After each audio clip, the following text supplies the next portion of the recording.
Hello, good morning, good evening, good day, good afternoon, and aloha. Welcome back to another episode of the Unidentified Celebrity Review, your home for credible news, reviews, commentary on everything UAP and UFOs. My name's Luis Jimenez. So happy you guys could be here with us today live for another episode and live on KGRADB. Thank you to Bill out there, our producer. And hello to everyone listening out there on the radio. Want to say hello also to everybody in the chat. Kooky Nick, Renee, Sawan P, Kaiser Swift, Xavier Gamer, what's going on? Parker Osman, hides in long grass. All right, welcome to the show. Knocker Flatch, Awaiting Aliens. Don't subscribe to me. I'm just here for the cats. That's an actual. All right, okay. Thank you for being here. Jesse James B, J. Allen Heineken, Awaiting Aliens, Paranormal Pixie, Justin S, Leia, what's going on? Thank you for being here. Angels, Our Life, Daniel T, and to everyone else who comes in and says hello. Hello right back at you. The love is strong. Thank you so much for being here, you guys. We got a lot of news to get to. We'll get into that in a second. But first, of course, want to say thank you to obviously you guys, but want to remind you guys that this show is sponsored by you. Yeah, that's right. You can sponsor this show through Patreon, through Super Chats, through memberships on YouTube. Everything is right down below. We've got the links to all that stuff. You can subscribe and help the show for as little as $1. And if you can't, don't sweat it. Don't worry, baby. This show is free. There's no paywalls here. We're super proud of that. We try to keep it free for everybody because we know not everybody can donate dollars. So we truly appreciate it. Thank you for being here. Okay. Also, what else do I got to tell you guys about? I want to say thank you to the moderators for keeping the chat nice and clean. Appreciate you guys out there. Want to remind you guys, we've got links for all of the guests, the co-hosts, the things we're talking about in the description below. If there's anything new, I'll add it after the show. So if there's something you want to go check out that we're talking about, go check out the description in the video. That includes links for Jane, Rather, and all the stuff that they're doing over at their channels. So check it out. We've got merch. We've got everything that every other channel has. So come on by, check out the show, and share. Totally. All right, let's do this. Let's bring in our trusty Rather be squidding. Hey, Rather, what's shaking, buddy? Not too much. Well, a lot's been shaking in the UFO community these last couple days. Indeed it has, man. Indeed it has. So yeah, there's no guest this week because there's so much damn news. I mean, I feel like every time we book a guest, something or multiple things crazy go down, and we're like, damn, we don't have enough time in the last hour to talk about a lot of these things, and we've missed so much. So if there's something insanely crazy that we haven't talked about that you guys want to hear about or our views on, our opinions, put it in the chat here, and we'll mark it down, and we'll try and get to it. But yeah, so I think the biggest thing right now, is and by the way, Jane's not here. If you haven't noticed, Jane's not coming today. She had a little emergency at home, so everything's fine. She's good. She'll be here next week. We'll premiere her segment Weird Texas next week, which I'm super excited. Looking forward to that. Yeah, it's gonna be fun because I made another cool little fun intro. Our intros for these segments are getting legiondary. I know Jazz was saying that there was dolphins flying over Texas the other day. I wonder if that was part of the emergency. Yeah, well, he asked her about it. We never got to it. But yeah, maybe we can. I don't think she heard anything about dolphins, but we'll see. We'll see next week. We'll see. I mean, Texas is weird, and now we got a segment to cover that. Okay, so let's talk about Senor Luis Elizondo and this leak of his IG complaint.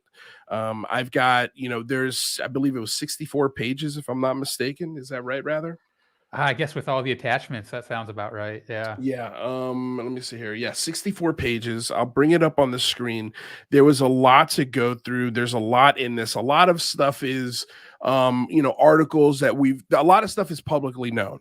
Most of this, I'd say, is publicly known. Like, there are articles, references to conversations, But there's also, the actual IG complaint and who he filed the complaint against. There's names in there, which is new and interesting. So there's a lot to cover.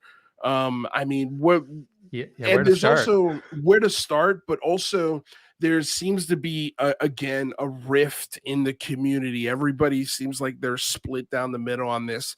It either like confirms everything that Lue Elizondo has said.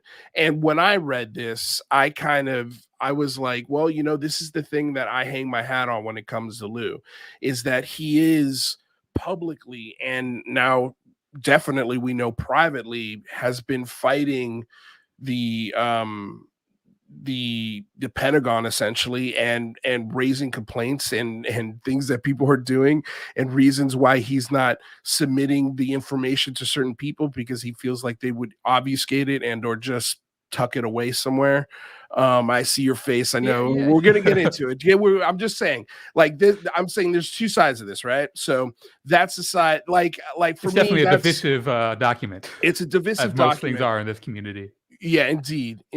And so, but I like, for me, like filing the complaint to the IG, writing to Susan Goff and asking her to correct the record, like all of these things to me seem to be a guy poking a much bigger giant than he is, and I just don't understand why you would poke that giant unless you thought you had a legitimate chance to slay the giant, so that, for me, that's what I hang my hat on. And then the other side of this is, this doesn't do anything for me. This doesn't, in fact, this actually muddies the water even more.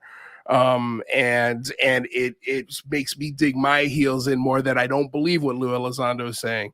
So we're gonna get into it.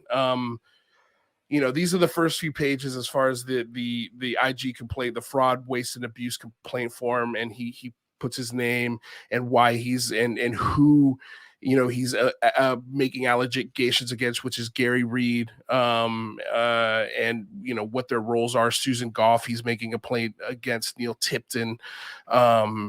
And then at first, when I started reading this, I'm like, Jesus, this is super vague, this sheet. I feel like, why isn't he putting more details into this?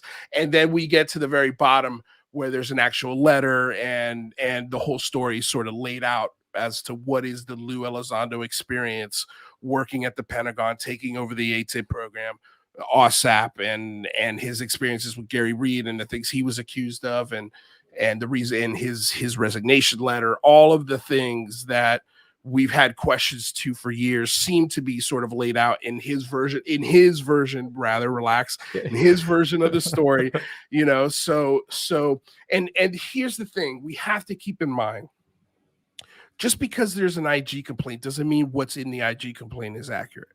But the big problem here I see is that the Susan Goff and the Pentagon, again, could, if they had the evidence, if they have the conviction that Lue Elizondo's not being honest, why not add the clarity and just nip that in the bud, instead of having this really confusing us, the American people, who are doing shows and talking about this stuff and trying to get to the bottom of these answers. It's confusing to journalists. They can't seem to get the right, like, there's so many versions of OSAP and ATIP and Lue Elizondo's role and where he started and when he started and what he was in charge of and what he overlooked. So it's, what do you think, rather? I already know you want to say something, so go for it. I mean, that's so this is an under oath. I mean, I don't know if it's actually under oath, but it's under criminal of perjury. So I do think that this is probably the most accurate statements we've got from Elizondo about the last however years of disclosure. I think that there's a common thought that this is about disclosure, right? That IG complaint saying that disclosure is kind of there's a log jam in it, when really it seems like it's actually a IG complaint about Elizondo, his personal ability to have an employment and security clearances and all the harassments that he's kind of had personally, which I think is great for him to do that, but it's not that altruistic of an IG complaint for the American people. I think it's to stop the targeted kind of harassment that he's been having since he came out. And yeah, I mean, I think that there's a lot of there's a couple answers to questions, but there's a lot more questions that kind of came up to me after a kind of thorough reading of the complaint. Um, and I mean, maybe a good thing to start with is how this complaint came out, right? Which is kind of an interesting history where it sounds like Elizondo and his associates kind of leaked this to several journalists in the UFO community. I think that Tim McMillan had a copy. Stephen Greenstreet got a copy. I think that some other people got copies, and they've had these for a year or two. It seems like, right? And it was okay, so maybe because I don't know if this is common knowledge. Explain to me why you think they got that a couple years ago. Well, Stephen Greenstreet quoted the report in his recent video, and I believe his story that he told in that video was he was given the report, back when he was pro Elizondo, and he read the report and kind of some red flags went off, and that's kind of what flipped the script for him. And I believe Tim McMillan has said publicly that he reviewed the IG complaint to verify that there was a complaint and verify what the complaint was, and I believe he reported on that on the debrief. So I think there are, and forgetting there, Ryan Bender, I believe, also publicly said that he had a copy of the IG complaint. So this was out there, and it was kind of a weird situation where there was this asymmetry of information where some of these journalists had this stuff, but they, for whatever reason, weren't publishing it, weren't making it public, presumably because they had agreements with Elizondo or his team or whoever gave it to them to not give it out. And that's kind of the first question I have, is that there doesn't seem to be anything too damning on the surface of this report. I'm kind of surprised that he didn't want it out. I could see that there's names that were redacted, and I could see him not wanting those names out. But this is him, Elizondo, under oath. This is the true story of from 2008 till present. And I think that it's important that the public kind of gets this on the record document. So I think that kind of history is interesting. So what are the red flags then for Stephen Greenstreet because here's the thing, he released it, right? Essentially, Stephen Greenstreet's the one who leaked this document, if we're calling it a leak. Yeah, I don't know if he called it a leak or what, or published it, I guess. And it's unclear.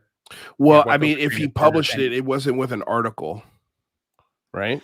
Yeah, it was kind of a weird release, right? Where, a couple months after Stephen Greenstreet's video that he put up, he posted on Twitter saying, "Hey, now I have some reference documents in the description of that video." And one of those references was the IG complaint, which was, big kind of a hidden news there. So that was, it was released without a lot of fanfare, but there's a lot of interesting things there. And I think that Stephen Greenstreet's main red flag seemed to be Elizondo's involvement or non-involvement with OSAP. OSAP, yeah. Okay, now correct me if I'm wrong, because I only read through this once, and some of it was pretty dense. But there was a section that I read where Elizondo explains exactly what happened to OSAP. I mean, to me, that's the way I read it. Is that it basically he took over ATIP, and OSAP was also a part of this, right? And he reads the OSAP portfolio and is like, okay, this isn't gonna fly. Like, and it seems like on day 2, he was trying to eliminate the OSAP aspect of this discussion into the work that he was going to present going forward. Well, that's not entirely true. So in the notes that I took in June of 2008, Lukatsky kind of approached him and said that OSAP needs a counterintelligence and a security support officer, right? Someone to kind of do that stuff from him. And the next month, in July 2008, Elizondo, accepted that role and became the OSAP chief of CI and security. And then in August of 2008, so another month later, Elizondo was kind of informed that there was what Elizondo called a specific effort within OSAP called ATIP, which is the first kind of disparity from kind of the public knowledge of ATIP being a nickname for OSAP, right?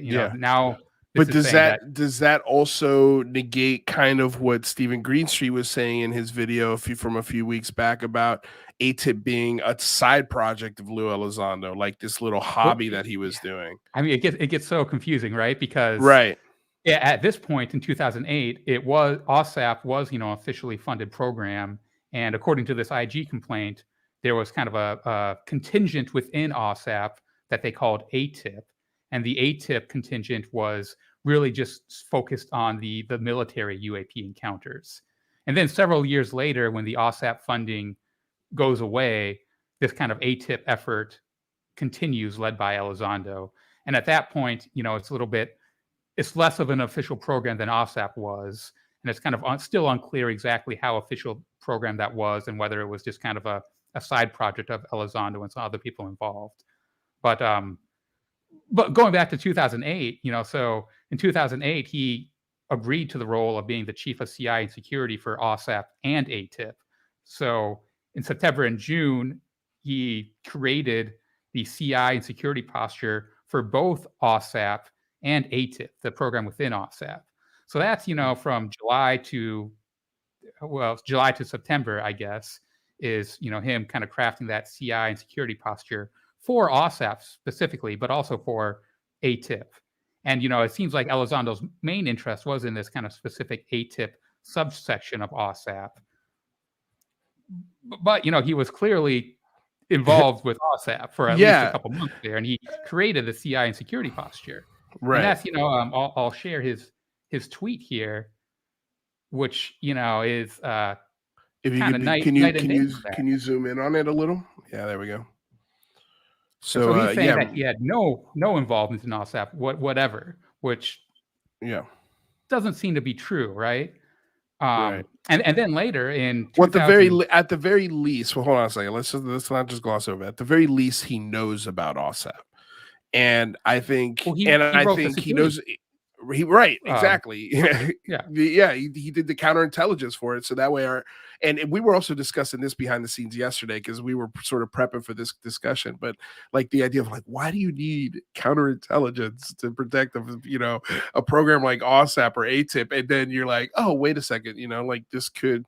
Maybe they do discover some technologies or something, that could be dangerous in the hands of our enemies. Sure, I think this is a good way to maybe throw smoke screens in a way from an intelligence perspective. So, and he clarifies in the IG report that the security profile and counterintelligence efforts were to prevent foreign adversaries to know what they were doing. Which it's probably a standard thing for all programs in the DoD. I don't really know.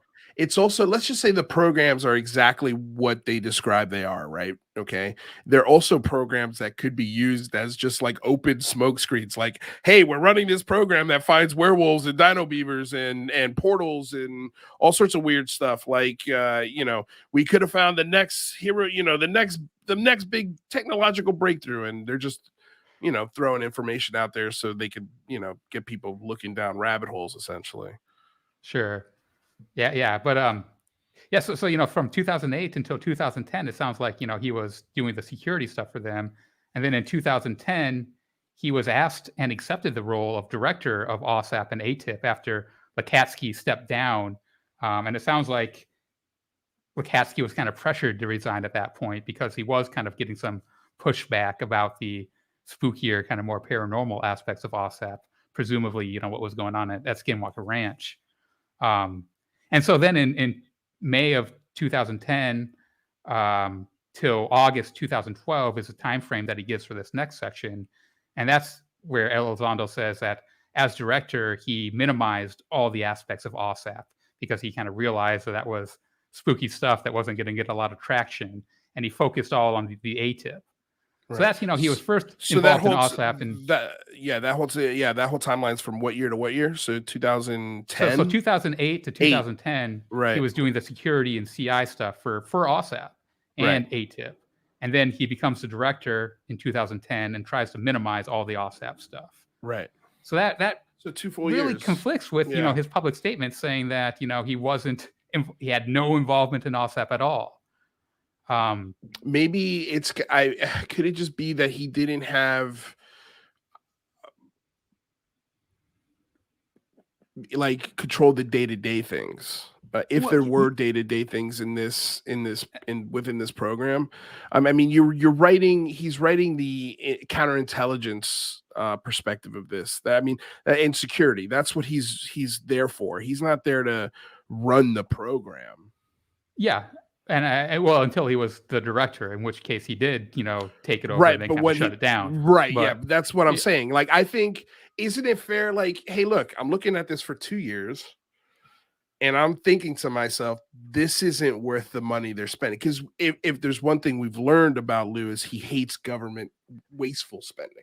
He doesn't like wasteful. If it were up to him, the people who get to work first should get the parking space first. Like, these are things that he said on our show.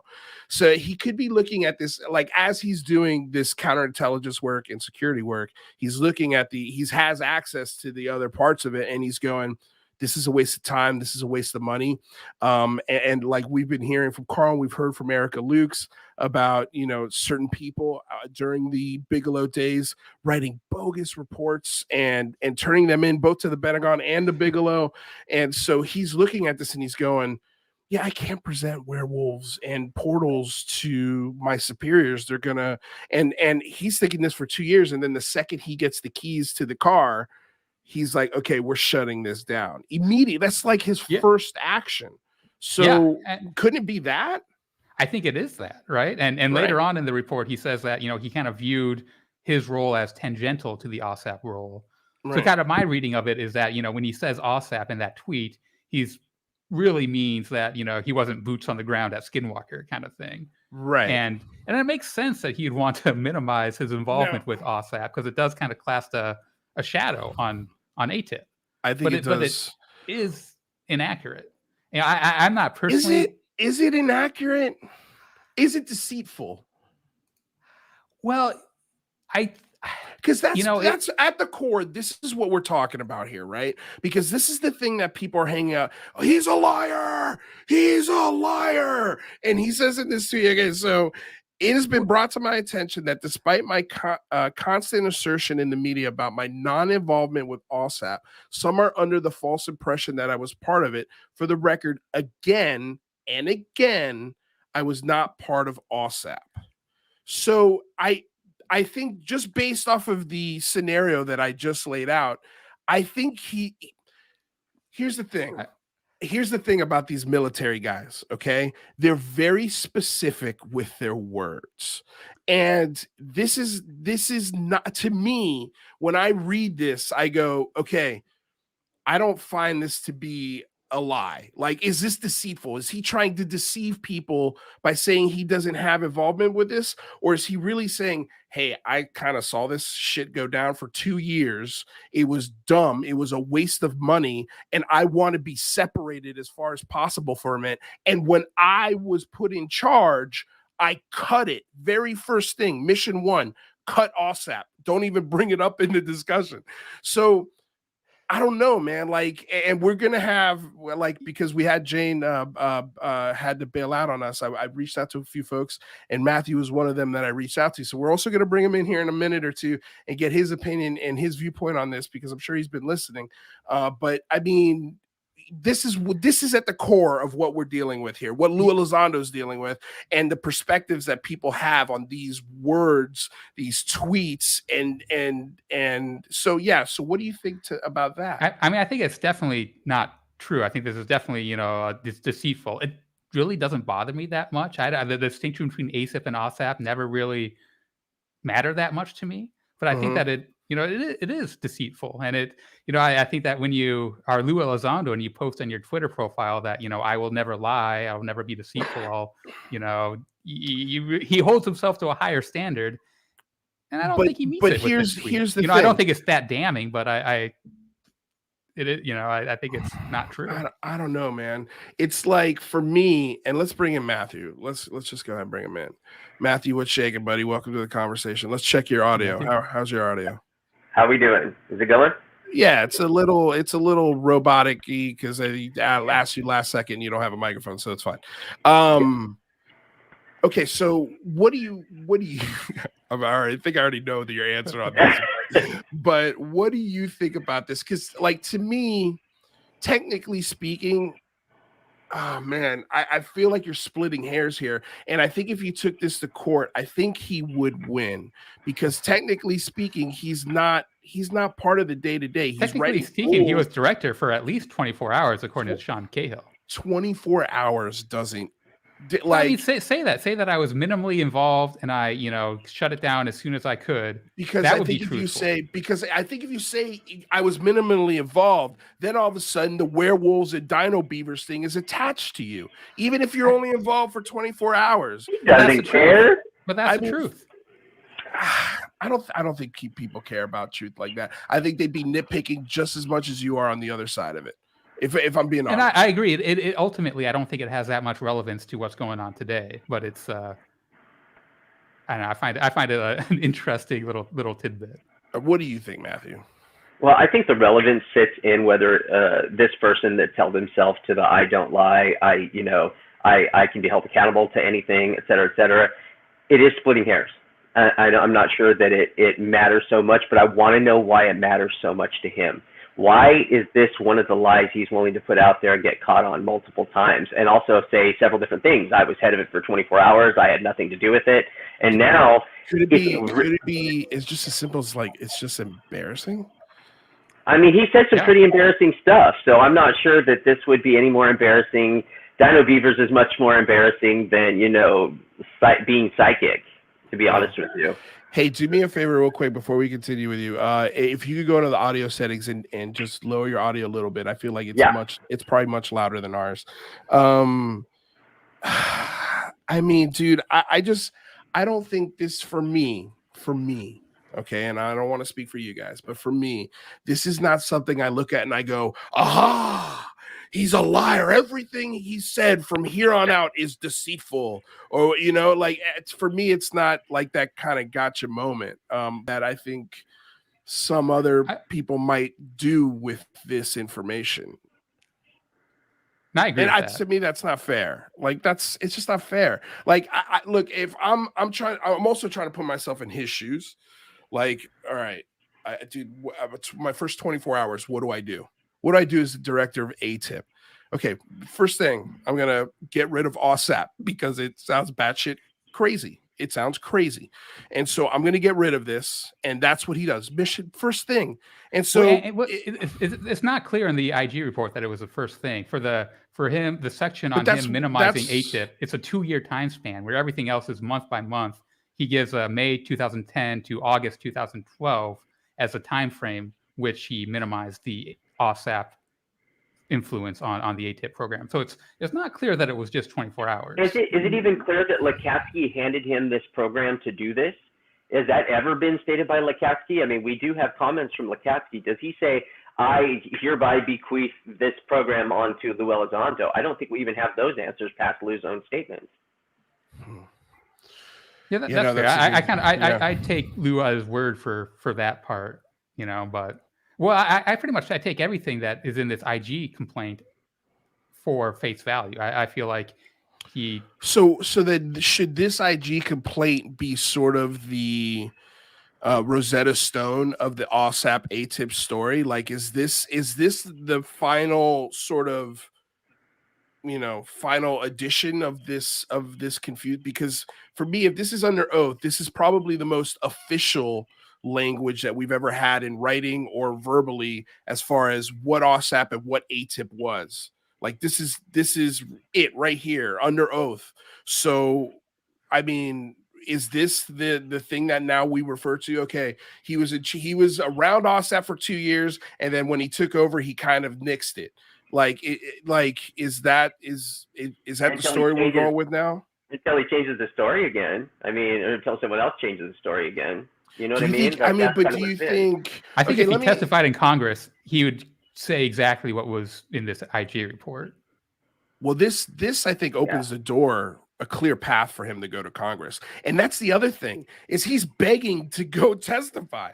Like, he's begging to testify on this. Like, that doesn't sound to me like the man with something to hide or obfuscate or be deceptive about, because now you're going in front of members of Congress. And if you get caught lying especially with all of the things that have lying happened. what though?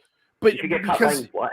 Well, it would be him caught lying and also manipulating members of Congress to write laws and sequester money to fund these programs that are wasteful. He did that to the American public. He did that to the American public with TTSA. I mean, and that's not the same, dude. That's not the same. You can't compare an investment company. Holding people accountable to constantly changing the story and not producing what they claim they're going to produce. I mean, it kind of is. I mean, congressmen, they don't care who lies in front of them, obviously. They just don't. They don't prosecute people very often for getting it wrong. It just doesn't happen, especially, and having to prove the intent that someone got it wrong or they just misrepresented unless you embarrass them. And I think that if this turns out to be BS, this is political fodder for those districts in those seats that those congressmen and senators are fighting for. If you don't think for 1 second that this turns out to be some BS wasteful spending, that Marco Rubio's opponent isn't going to be playing the clips during his political or her political ads showing how wasteful your senator has been. He's looking into UFOs and greenlighting congressional changes in military budgets for this garbage. Well, To me, the risk. Hold on a second. The risk of this. I think there are political risks for you to be just hopping on board with this, politically speaking. I think look, man. As much as people want to say politicians are stupid, they're also really savvy, and they see political wind changing. I think in this discussion, not only behind the scenes with what they might be seeing in private congressional settings and classified congressional settings, I just don't think they would put their political livelihood on the line for this, especially when there's no term limits. Well, I mean, putting the ATIP, OSAP stuff besides, I think that at the heart of this, there's definitely a real issue, right? I don't think anyone denies that UAP, as far as, potentially flight hazards, debris, airborne debris, and adversarial drones collecting info from us, I think those are real problems that pretty much everyone acknowledges, and that the government is not taking as seriously as they should. So in that respect, I don't think the government's going to be embarrassed, because when Elizondo goes to Congress, he's probably going to stick to kind of what he was saying in the IG report, which doesn't mention aliens or the extraterrestrial hypothesis at all. In fact, it doesn't even mention any of these UAPs doing any bizarre things, physically defying things. So where the kind of the weirdness comes in is when Elizondo is kind of, telling us about these crazy videos and how he's, certain that it's not us, it's not them, implying that it's aliens or interdimensional or what have you. And I think that's where it gets a little bit, the deception and weirdness kind of comes into play. Well, I mean, in the IG report, it also clearly assesses him doing counterintelligence work inside whatever was going on with OSAP. Now, why did they need, I know you mentioned this earlier, rather, but it's a point that needs to be driven in. Why did they need a counterintelligence person for OSAP? It was a tiny little program hidden in the back of something that had nothing publicly to do with UFOs. Why would they need counterintelligence aspects? I mean, is it possible that you also need counterintelligence from other people within your own government looking into these programs? That would be a hard sell to the government to have counterintelligence to block other people in our government. If you're looking into UFOs, hey, can you check your mic connection real quick? Are you hearing that? Rather, or is it just a little bit of a clicking? Yeah, you got some static going with your sound. Here's something that Invisible Night School Nick asks: when has the government ever been held accountable? It never matters. MK Ultra. Richard Nixon was held accountable. I mean, they should have put him in jail, and they didn't, right? He resigned himself. Yeah, he resigned himself, but he beat them to the punch. I think there have been moments. I think that there's few and far between. They're few and far between, but they do happen. I mean, look, people that powerful, it's legally very difficult to just throw a president in jail. Even if let's say Nixon put his heels in the ground and was like, I'm not going anywhere, I'm Richard Nixon, it would have still been incredibly difficult to put Richard Nixon physically be in a jail cell. Like, just the legality of it would take decades before it ever was resolved. And to be fair to that point, a lot of his associates did get put in jail. So, there was some accountability there. There was some accountability there. Also, people from MK Ultra were also put in jail as well. When there was congressional hearings after 20 years of that program, people were punished. People got in trouble for that. Was the president held accountable? No. Was the head of the CIA held accountable? I'm pretty sure not. So yes, I agree with that statement, but I also disagree with it on some levels. Like, I think if you put Marco Rubio, Kirsten Gillibrand, the gentleman from Indiana, I'm forgetting, Andre Carson, you put these guys' political careers in jeopardy to follow some guy's whimsical lie about UFOs for whatever reason he's telling these lies, supposed lies. I just don't, I can't imagine, and maybe this is really naive, I just can't imagine that many senators and lawmakers going, yeah, this is real. I need to pursue this. I need to put my name. I need to stamp my name on this. I'm not saying that Elizondo is lying about anything either. Kind of what I'm thinking is that his judgment, his ability to tell if something is prosaic or not, might not be the best. Now that's fair, because you know what, Lue Elizondo's not an image specialist. He's not a video specialist. That's not his forte. So that is a fair critique of Lue Elizondo. That I think, especially now, it's been 5 years since those videos have come out. We would have had to backtrack, a lot, if not even so much backtrack, but just say, well, wait a second, these things are not displayed. We shouldn't be as excited. This is weird. It's unexplained. There are questions still, but to make the next leap of this is extraterrestrial, this is something non-human, this is something X, Y, Z, that's a whole nother leap. Yeah.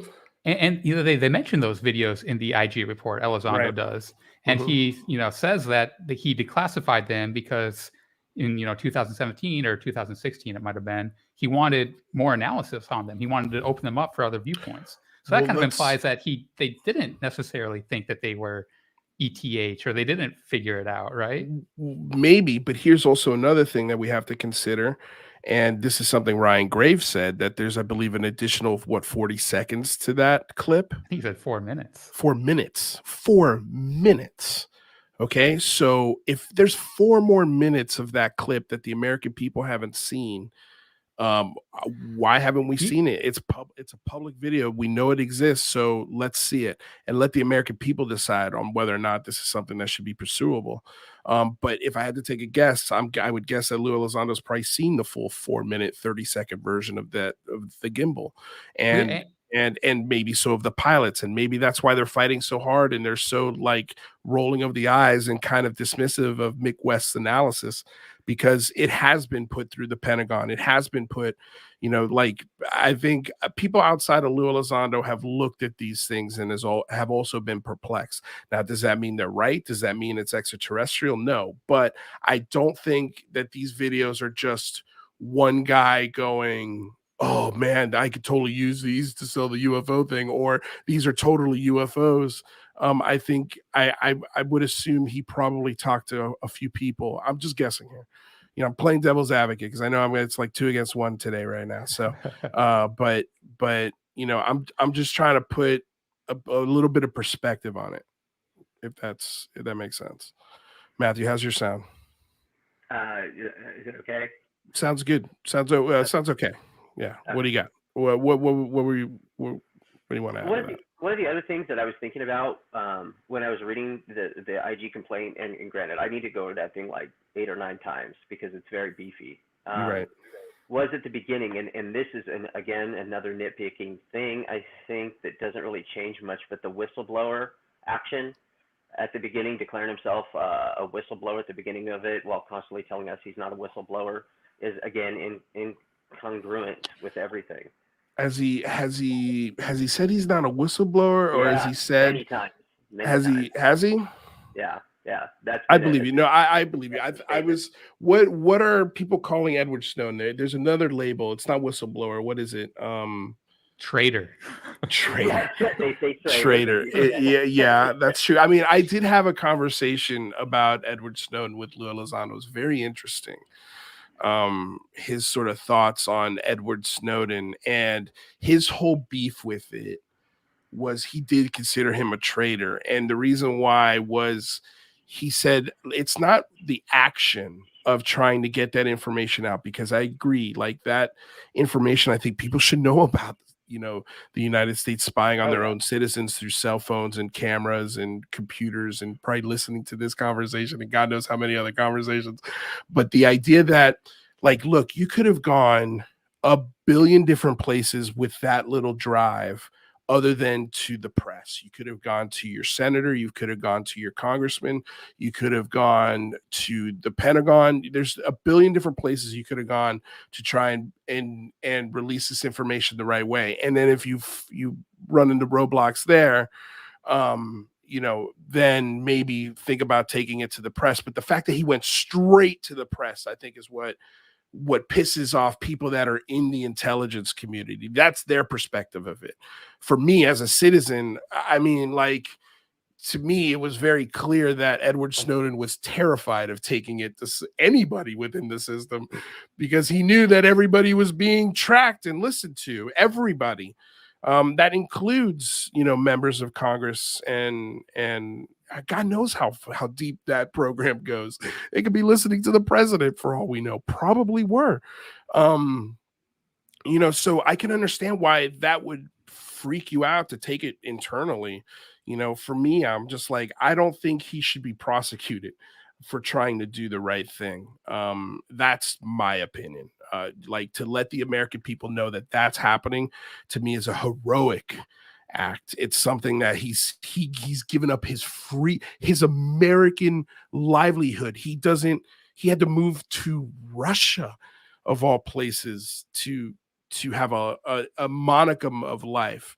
To me, I feel like we're getting political here, and maybe I'm splitting the show, but like, it doesn't make any sense for us to vilify someone like that. At the very least, we should try and get understanding, especially going back to Invisible Night School's point, of all the people who got away with shit, people who were in positions of power that have taken advantage of the system, that don't have the attorneys that the White House have, or a congressman or a lawmaker have. Like, so, I think folks in the IC community should also think about that perspective as well when we talk about people like Edward Snowden. But I mean, in my opinion, I think Lue is a whistleblower. I mean, it's clear that he didn't believe in his superiors. He resigned, and then he took a drive of information and he gave it to the New York Times. Like, I mean, like, how many senators and congressmen did Lue go to before he released that information? But that story is not what Elizondo says in the IG report, right? Which is really weird, right? So, the entire report where he specifies, his involvement in ATIP and OSAP, he gives a very extensive history. He says he gives a comprehensive history of his involvement, and he talks about briefings. He talks about briefings with Mattis's direct reports, and in all of these briefings, he says that all of the people were very receptive to him and agreed that this was a big problem that should be addressed. A month before he resigned, he had handed the program over to who was it? Tippin. This guy Tippin, who was a senior analyst or a senior guy who could dive in further. So the program was snowballing, and there's no indication anywhere in here that he had opposition, that there's anyone staunchly opposed to the ATIP program, as he says in his resignation letter. So the resignation letter really does not reflect the reality of the IG complaint, which I feel like that's the biggest discrepancy I found, is that, if you think that if he resigned in protest because people were staunchly opposed to the program, where is that? Who was staunchly opposed, and why is that missing from his But comprehensive review it of his seems to be involvement. Gary Reid. It seems to be his. Well, no, Gary direct- Reid didn't know about the program until he resigned. Because Elizondo specifically didn't tell Gary Reid because people advised him that, you shouldn't tell this guy. He's not trustworthy. So See, Gary Reid was only after he resigned. Okay, we see, because my understanding was Gary Reid was his superior, so he knew about the program when Lue took over it. No, he did not know about it. He was Lue's superior, but Lue did not read him in, did not tell him about the program because he was advised by other people not to. And I think that's probably why he got mad after Elizondo resigned, right? I don't think it names, obviously it doesn't name the people who asked him to not report that to Gary Reid. Correct. Like who would have the motivation to tell Lue, hey, you shouldn't give this to Gary Reid because he's sexually harassing? Maybe, I mean, here's one thing that's clear is the source for Tim McMillan's article about Gary Reid, one of them has to be Lue Elizondo, right? Because now we know that he made those allegations in his complaint about Gary Reid, about him, about the sexual advances. Yeah, and keep in mind, this IG report was, years after he resigned. This wasn't an IG complaint saying, hey, I'm having troubles getting ATIP promoted and, taken seriously. This is, after the fact. Yeah, that's a big discrepancy. And I mean, maybe there's an explanation, but it seems very weird. And also kind of the same discrepancy is, Elizondo talks about how it wasn't taken seriously because of the, religious people in the government who were, opposed to it. And in the IG complaint, he does mention that, but that's back in 2010 when there was religious opposition to OSAP and the weird paranormal stuff that was happening there. So it seems a little bit disingenuous to say there's religious barriers for ATIP when Elizondo is saying he wasn't involved with that OSAP stuff, but yet he seems to be citing opposition to OSAP as opposition to ATIP. Okay, could this just be a really messy way of him trying to not be associated with OSAP, and it is absolutely not working? Well, I mean, he kind of wants to have his cake and eat it too with that saying there's religious opposition, right? Right. What's that, Matthew? Is that a thing where he doesn't want the OSAP stuff on his plate? Like, I've never heard him say that. Is that an assumption on that part? Well, I guess I'm making an assumption because he never really addressed the Lukatsky and Knapp book. Like he never really talks about or dives into Skinwalker other than to say, stick with it. Like we asked him on the show. I think he thinks that there's something weird going on there, like a lot of people do. But at the same time, I don't think he, at least from the start anyway, it doesn't seem like he wanted to be associated with any of the woo that comes with discussing this topic. Holy cow, we've got 420 people watching right now, by the way. Thank you so much. That's a ton of people. Thank you for being here and paying attention to our opinions on this. If you haven't already, like, share, and subscribe. It would go a long way. But I mean, I don't know. What do you guys think about that? Yeah, what was the first part of that? I don't know, man. I'm just saying, like, from Lue Elizondo's perspective, it doesn't seem like he's trying. It seems like he's trying to distance. He's always been trying to distance himself from the werewolves and the dino beavers and the really woo stuff. My issue with that is that Lukatsky is the one person who can confirm his story. At least the beginning, the genesis of his story of handing them off a program funded by the U.S. government, that being OSAP, and, can kind of confirm or deny whether there were two ATIPs, whether there was Elizondo's unfunded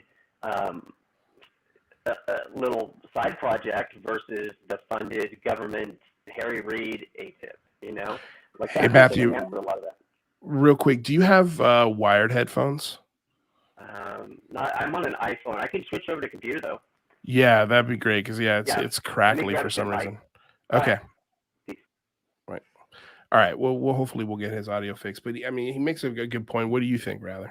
Well, yeah. I mean, he tries to distance himself from the weird aspects of it while embracing the legitimate aspects of it, like the funding and, embracing the opposition to OSAP with the religious opposition. So yeah, I mean, it seems like he wants to kind of have it both ways. It's frustrating as hell because, I like, for me, and again, maybe this is just bias, but just for me, none of this garbage matters. Like, I don't even care at this point.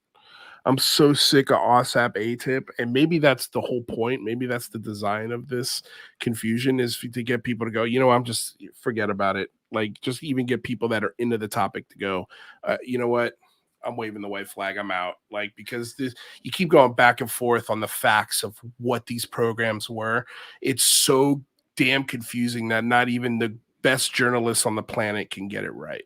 And every time somebody does try to put in some information on this topic, it always divulges into an argument. Always, because nobody's got the actual facts of it. And like, that's what I'm asking. Like, can we call this version, this under oath IG complaint version, the Rosetta Stone version of this story? Like, I mean, it kind of seems like what's going on is that there's these, kind of little white lies that are being told by, Elizondo and those involved, which ultimately really don't matter that much. But understandably, some people get upset when the, whole, 100% truth isn't being told to them. It makes them suspicious and distrustful. Especially now in the climate that things are in. I mean, like, people already didn't have a trust for the government before, and that's a good thing. We shouldn't trust the government. We should always question it. And that's really at the core of what this issue is like, this is an issue about us trying to take control of the narrative, take control of the issue.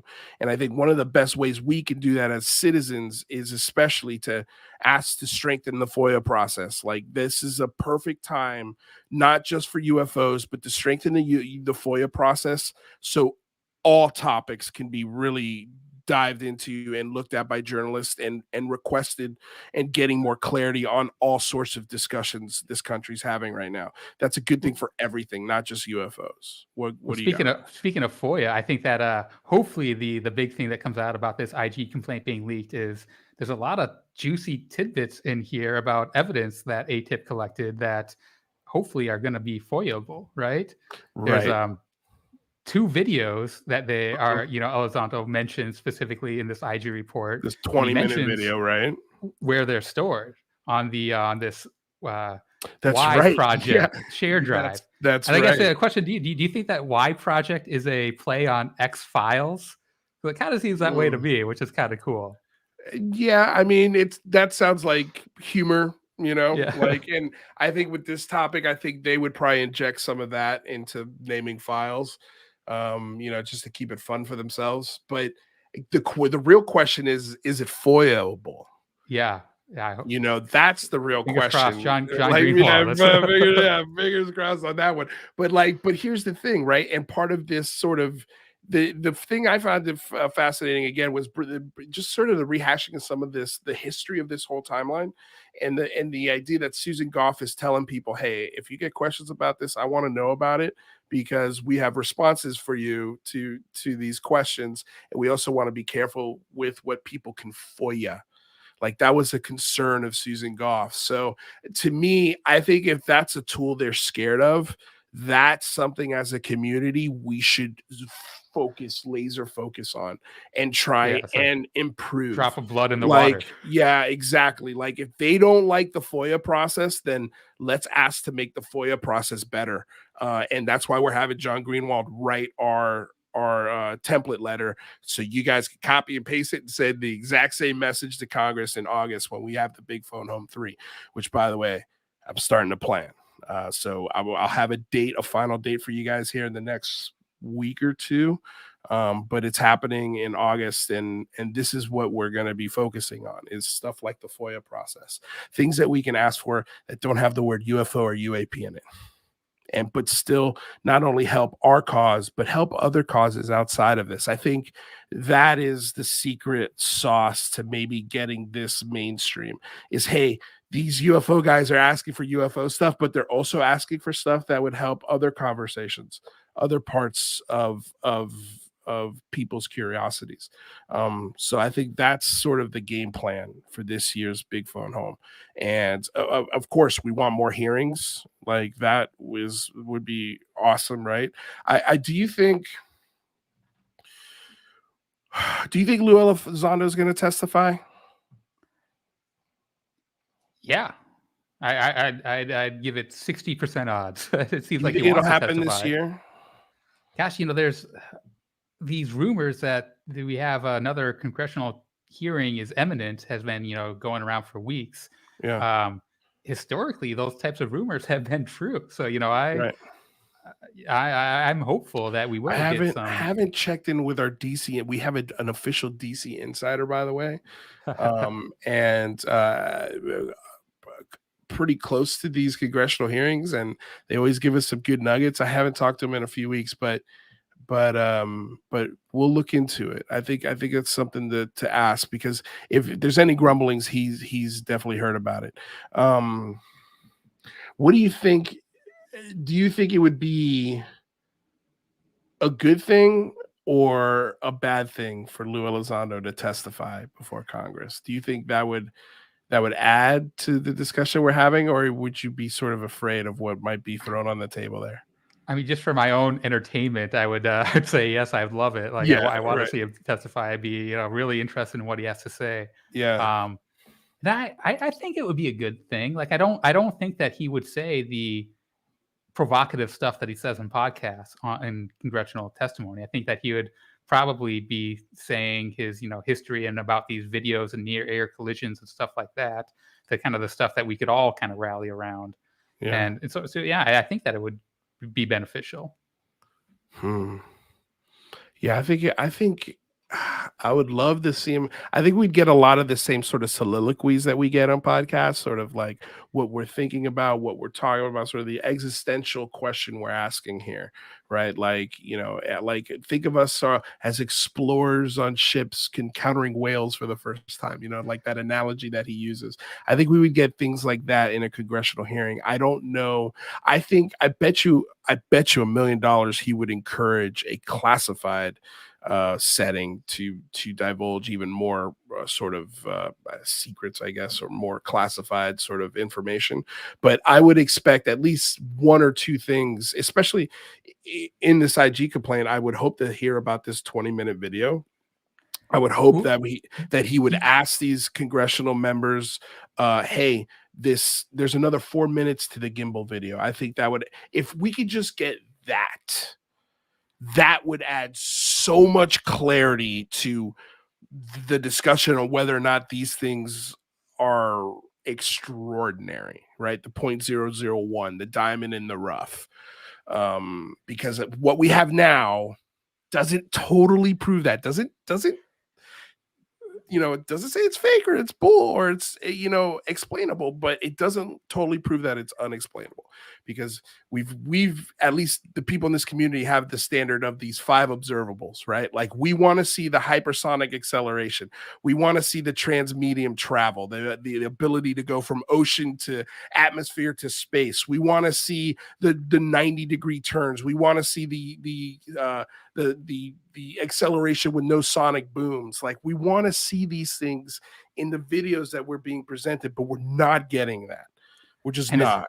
It's unclear if they actually have that, right? The 2 videos that he talks about in the IG report doesn't sound like that necessarily. And I guess the question, do you think that 18 to 20 minute video is the 23-minute video that Elizondo talks about all the time? Yes, I do. Let's see. Let's bring Matthew back. Matthew, you here? Let's see. Is this better? Is that better? I think that's better. Yeah. I'm using a Shure mic connected to iPhone because I couldn't find my head. I just moved, so I don't have anything. Oh, boy, you and Nick Coffin just moved. Yeah. Yeah. Because I was like reaching out to you guys, trying to see who's available. But hey, man, we're happy you're here. So have you heard anything as far as what we've been talking about? Yeah, any thoughts on? Trying to just set up your computer. Okay. So I asked a question. Lue Elizondo testifying. Do you want to see that? Yes, but I know how many people. It's hard. It's hard, and I don't like calling the dude a liar, right? But he's counterintelligence. We've seen many people testify to Congress and not tell the truth. This has happened. They've gone to prison for it. Would I like to see him go to prison? No, I don't want to see anybody go to prison. Would I like to see him testify about what he's honestly done? Yes. I just don't know if that's possible for a counterintelligence agent to do. Ooh, if he gets his way and gets like an immunity period, he might be able to, because that's one of his initiatives, right? To get this sort of immunity where people like him could come out and be 100% honest without the fear of, retribution or any sort of removal of clearance that they already have. What do you think of that? I think that'd be cool, except for the fact that, like, I think a lot of people have done some nasty shit, and I don't think anybody wants to see Rick Doty like get a pass on stuff like that, And even then, like, how do you know what to believe? A lot of the premise is that politicians have seen these things in classified settings in these videos. We know politicians are not scientists. Politicians are so far from scientists. They're relying on other people like Lue Elizondo to tell them what they're seeing. Okay, well, hold on. Wait, let me stop you there. Bill Nelson, politician, scientist, astronaut. And you've seen that face Bill Nelson makes. I'm sure you guys have. Like, that face is a face of a man who I feel like knows a lot more than what we know and has seen the briefings and has sat in those briefings. What about a Bill Nelson? I think it's interesting, but it doesn't necessarily mean he's seen anything. Has he said he's seen anything? No, of course he hasn't said he's seen anything, but he has said that he's talked to the pilots. He has said that he's been in the classified briefings where more information is clearly shared, right? I think that's where, if let's say the triangle photo that the debrief talked about is real, the 23-minute video, the 4-minute 30-second version of Gimbal, like the other either camera angles of Tic Tac Go Fast or whatever, like I think that's where that stuff lives. And I think when a congressperson is or a senator is putting their political reputation on the line and talking about these things, I think they're digging more from the stuff that they've seen that nobody else has access to. And I think that's why the director of NASA gets that huge grin on his face when he starts talking about this, because he's like, God, it feels like he wants to just spill the beans on it, but he can't, because he's tied to national security NDAs and of course his job and a bunch of other things. But I mean, I don't know, man. Like, I agree with you that senators aren't scientists. They aren't the smartest people in the world, but they're also not as dumb as people paint them out to be. And I think not all of them, but I think especially Gillibrand, Carson, and Rubio specifically, how politically sound he is when it comes to what he talks about, when he talks about it, and the initiatives that he puts out there. He's not like a Ted Cruz style Republican. He's more sharky than that. I feel like he's more like a Mark Cuban of the Republican Party, if that makes sense. Like he's just, to me, he's not that laissez-faire with the things that he talks about. He really does think about them, contemplate them, and then put them into a formulated thought for people to listen to. So I don't know, man. Like, for me, that holds a lot of water. And I know, like, there's going to be half the audience like, you trust a politician. It's like, nah, I don't trust them, man. But when they're talking about this, it's definitely interesting and you should pay attention to it.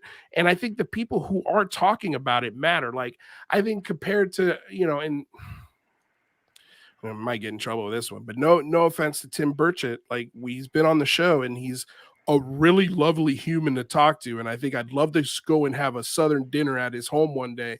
That would be just like the best.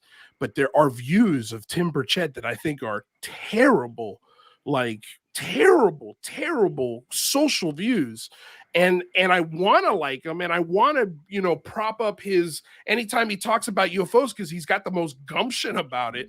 But hey, man, I've got Carson that I could prop up. I've got Gillibrand. There are other senators and congressmen talking about this that don't have those radical viewpoints, if you want to call them radical. But the beautiful thing about, again, this conversation is that it brings in the radicals, it brings in the centrists, and it brings in the other radicals, if we want to call them and it brings them all to the table, and they're all interested in UFOs. They all want to talk about it. They all want to poke at it.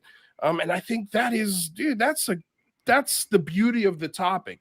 Now, the question is, does the conversation ever, sort of get sophisticated past UFOs? Like, can we agree on other things? Can we come to the table on other discussions? And I don't know, man. I don't know. I think it's fun to think about, but they don't necessarily have to be dumb to not get it. I think half of us think that there's a prosaic explanation or other that isn't necessarily intelligent.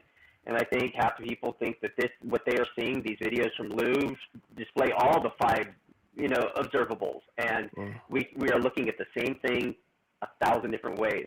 We have real videographers, real scientists outside of that little tiny political community spectrum battling it out, constantly arguing about what we are both seeing right in front of us. So it doesn't necessarily have to be a matter of dumb or not well-versed. I think a lot of us are not well-versed in science. For politicians to be impressed by whether it's, a Fravor-type person or Dietrich who's been very forthcoming and saying, I don't know what it is. You know what I mean? Like, they were the people right up there. It's just, there's a lot of very people that are very impressionable in Congress when you have counterintelligence people, certain scientists, certain pilots telling them things. And I would probably be, impressionable too if I were sitting there hearing these things from these people. It's just something to take into consideration on it. Yeah, I mean, I think that the beauty of the topic is that you can think that it's aliens and UFO or, ETH or, non-human intelligence, or you can think it's prosaic. And I think that no matter what you think, it's kind of the same course of action, right? Because we've got to investigate and figure out what it is. So I think that's kind of the beauty of it, is that you can disagree on what you think it is, but the course of getting to the truth, it's the same for everyone. Well, here's a beautiful thing. So Curt Jaimungal, Theories of Everything host, is having a debate between Mick West and Eric Weinstein. Like you tweeted about it earlier today. I think that's an awesome progress. As a matter of fact, I think I'm going to move the disclosure clock up a couple minutes because that's awesome. Those are the kind of discussions I want to hear. Those are the debates I want to be had, because I think, man, it's going to be fun. I don't know who's going to win the debate. That's what's really fun about it. I think this is, I love that Curt's doing this. I think conversations like this need to be put out there, need to be had, and he's got the juice to make these conversations happen. This is like a conversation I'd love to have. Like, I tried to get a Mick West. Who was that one guy that was doing a year ago? He was doing the the F-16 sort of replays of the gimbal and the go fast. I can't remember the guy's name. But he was basically trying to debunk Mick West. I was like, hey, Alpha Check or something. Maybe? Alpha Check, I think. Yeah, I think so. Something but like he's like, yep, I'll do it. And Mick would every once in a while, Mick would check and be like, hey, what's up with this debate that you said you were gonna? I'm like, dude, the guy keeps putting me, he keeps putting it back, the time, the date. And eventually I just stopped asking him. I was like, okay, he's not gonna debate. He's not gonna debate Mick West. And I found that very interesting. It was Alpha Check. Thank you guys. Definitely wasn't Chris Lato. But the cool thing is like Chris Lato and Mick West have had discussions, and those discussions have been really wonderful. Like, the dialogue is just it's the dialogue I want. I think the thing that's most satisfying about a dialogue between a Mick West and a Chris Lato, or Mick West and an Eric Weinstein, is that there's not going to be a solution at the end of this discussion. It's going to just make you think. And I think that's the importance of it. That's the fun of it for me. Well, yeah, and I think you need that balance of viewpoints, right? We were making this point the other day with Tim Taylor being the head of the UAPTF. He's kind of the Mulder in there. You kind of need a Scully figure there to balance it out, because the opposing viewpoints are, two minds are better than one if they, the Venn diagram isn't overlapping. Yeah. I wish All Mick right. West was more versed in actual UAP history, to be honest with you. I I agree told with him that. the other day too. I love his opinions on a lot of things, but I think he made an opinion or a point of view towards John Greenwald, and it's just like he didn't have a clear understanding of the history and how many times Intel has come in and swept in and made ufology look stupid.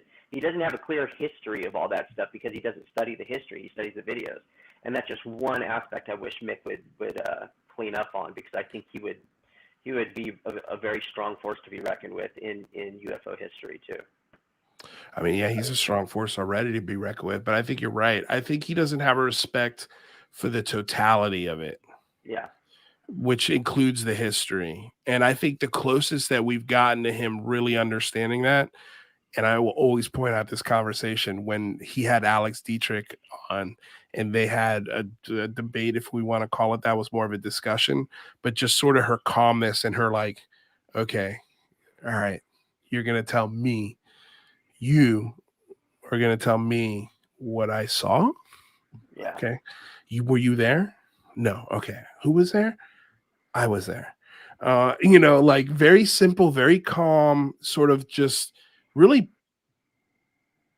I think, and he even admits this, like that discussion really changed his thinking about the Nimitz and what happened that day in the Tic Tac. So I think it's one of the best sort of discussions against Mick West that I've seen.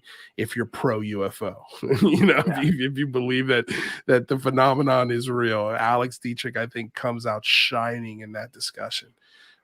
It was a really good discussion. I highly recommend you guys check it out if you haven't seen it already. Well, Matthew, dude, thank you for stopping by and hanging out with us and talking this leak. Okay, here's one more question before we drop this completely. Sure. Who does this leak serve? Because that's every time, again, I'm a huge sports fan, and anytime there's a leak in sports, it usually serves the athlete that's trying to get something done. Like if they want to get traded to a certain city, there's a leak that says that there might be interest, and then everybody's like, okay, who is the leak? Oh, it was his best friend's cousin from blah blah blah. So in this instance, who does this leak serve? I think it only serves to help Elizondo because it paints his whole narrative more. I mean, he's clearly got the numbers as far as people that believe him, and rightly so. He's a government official. People believe people in authoritative positions, and this is his full narrative. Granted, it is very different to some things he said in the past, but I think he's been very adept at navigating that kind of stuff. So I think it serves to help him. Do you think Green Street leaked this? And again, we're using this word leaked very loosely, but do you think he released this information to serve his narrative that Elizondo is not being 100% honest on this? Because to me, I'm not sure if that's what this did. I think that was probably his reason for doing it, and I think it made great points to his points. But the problem is most people don't even want to hear his points because it's counter to their beliefs. So I don't think it serves the purpose. And again, just let's hit those points again for people that they're sort of getting stuck on. One is that Lue Elizondo didn't have any part to do with ATIP, and it shows clearly in this OSAP, excuse me. It shows clearly in this timeline that he at least knew about it, wrote intelligence community guidelines as far as counterintelligence and security for OSAP and ATIP. And then when he was put in charge, he got rid of OSAP. And then the other thing that people are getting hung on is the timeline of religious zealots compared to when he came into the program. And that the timing of that. That was just the point I brought up. I don't know if Green Street cares about that. Yeah, I mean, cut you off there, Matt. What'd you say, Matt? I know that was part of the narrative of the Collins elite stuff that was floating around during that time and still floats around. So I have a feeling that's kind of what it's leaning into. Yeah, Christian fundamentalist stuff. It's just. Go ahead. I have a question that really the weirdest part to me, well, the completely unanswered part is, there's 3 wrongdoers mentioned in this IG report. There's Gary Reid, Susan Go, and then there's Neil Tippett. Yeah, that's And weird, huh?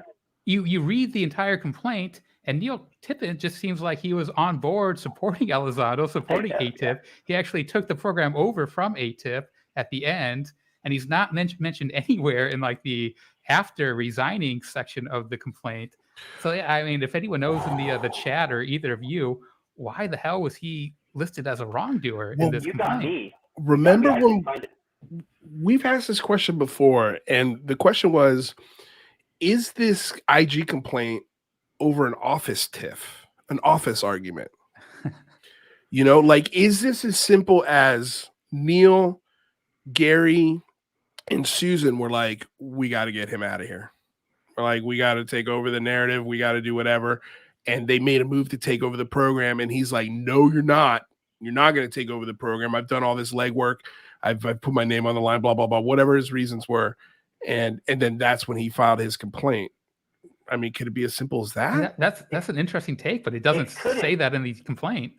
It couldn't be, because Gary Reid didn't even know about it till after the fact. Right.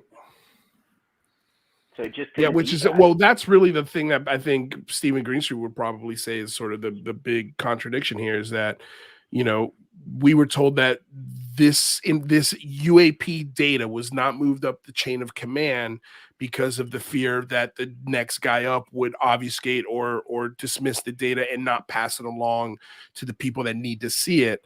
And that's not the case at all. Gary Reid didn't even know about the program. So there was... And he was giving briefings to Matt Mattis's direct reports, and they were well received. Right. And also Lue never even tried to move the information through Gary Reid. Yeah. Well, he went over his head, it sounds like. Yeah, it sounds like successfully went over his head. Yeah, he went over his head or went around him. I'm just curious, could it just be something as simple as sexual? Well, not simple. Let me take that back. But something as nefarious as sexual harassment within the workplace, where he's like, "Oh, I can't give this to this guy. Like, you can't expect me to answer to this guy. Listen, look what he's doing." Could it be that? I mean, I think that's why Gary Reid probably was upset when he learned that Elizondo was doing this stuff behind his back, kind of, and resigned because of it. I think that Gary Reid is probably a little bit of a vengeful guy. Doesn't sound like the nicest of characters, and he tried to do everything he could to stick it to Elizondo after he resigned. I don't think it really has anything to do with UAP or the topic. I think it's just interpersonal conflict. Two guys that don't like each other, it sounds like. Yeah. And I mean, but you also have Lukapsky and Elizondo not being necessarily complimentary of each other as well, and that goes back to my point. Like, all this is great, but we've never even heard from Lukapsky that he's given Lue this program. Wouldn't that be the person we want to ask? Yeah. Well, good luck getting an interview with him. He doesn't do anything without George Knapp. Yeah. I got pretty lips, and I'll use them if I have to. I want to know this stuff. Yeah. Well, I mean, again, I feel like with these things, there's always more questions than there are answers. Yeah.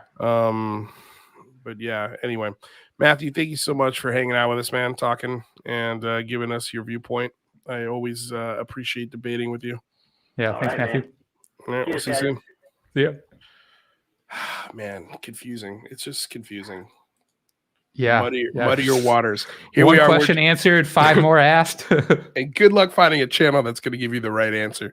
I mean, I don't think anybody has the right answer on this, man. It's so confusing. Boy, I feel like if Joe Murgia is in the 450 people that are watching, his head's probably exploded and he's on Twitter yelling at me right now.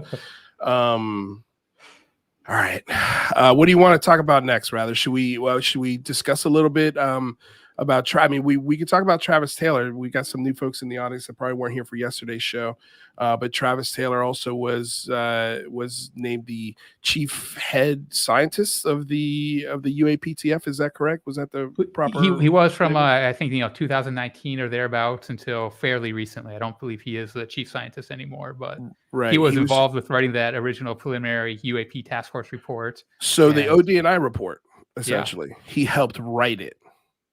That's according to I forget who, but a credible source on Twitter. That's pretty wild. That's pretty wild. I mean, that we've got Travis Taylor writing ODNI reports for the American people. Yeah, I mean, I on one hand, I kind of like it. It's kind of cool having someone in there that is willing to go there, so to speak. Well, to the weird like places, Jazz but said, who's on our side? yeah, someone sure. someone on the inside who's clearly on our side. But there's a stark contrast, I'd say, if you look at the Twitter profile of Travis Taylor versus the Twitter profile of, God, I forget his name. I think it's David Sprigel, the person who's heading up the NASA UAP study. Yeah. It's night and day, right? That guy is a quote unquote serious scientist, whereas Travis Taylor is engaging in the Twitter community, calling debunkers names and casting aspersions on them, and it's I kind of like the more traditional professional scientist people looking at it. I think that they're if they find something, what they find will be heard by the scientific community and everyone. If someone like Travis Taylor comes out with some incredible claims, there's going to be a lot of people who don't take him seriously, and that might be incorrect. That probably is incorrect. That they should take him seriously, but due it to his history, I think that that's just kind of how it will be. Yeah, I think there's definitely an element here. And again, I'm not knocking this, man. Just understand, but it is funny. Like when you've got promotional material with the entire cast of Ancient Aliens, and Travis Taylor's right there up front, like right behind Giorgio Tsoukalos. And it's like, I feel like that show really negates a huge part of human history. Like humans are really smart. We can figure stuff out, including carving stones and making pyramids.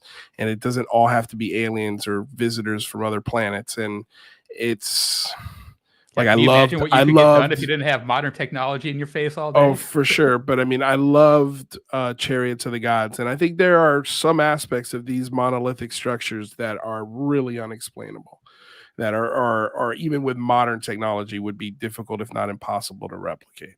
But that, again, that does not mean that you can take the next leap and go, oh, it's got to be aliens. Like, and I think you're right. I think when people, I don't even think people care who wrote the ODNI report. If I'm being 100% honest with you, people don't even know what the ODNI report is. Like, I don't think it's going to matter. Like, again, this is only stuff that matters with people like us within the community. Folks who are watching this show, they care on the opinions on whether or not this is like Michael Jordan going to the Charlotte, Bobcats or whatever. Like it's, I don't know, man. To me, in the grand scheme of things, it means nothing at all. But there is an element of like, oh my God, you guys really, the Ancient Alien guy wrote the ODNI report? Like, and I think what's even more kind of damning and controversial is that you want someone who's leading the UAP task force to be, pretty critical and have a critical eye on evidence and stuff. And now we see, Travis Taylor posting about these green triangle videos, which. And he's kind of doubling down, saying that no, it's not bokeh; these are actual craft. Yeah. So what are we doing here? More information. What are we doing here with this video? Like, I think I can't believe that we cannot all get on the same page when it comes to this bokeh video.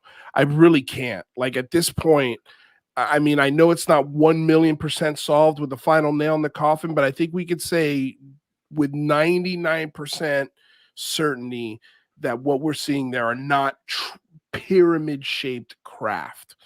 I don't know how this is being accepted. Like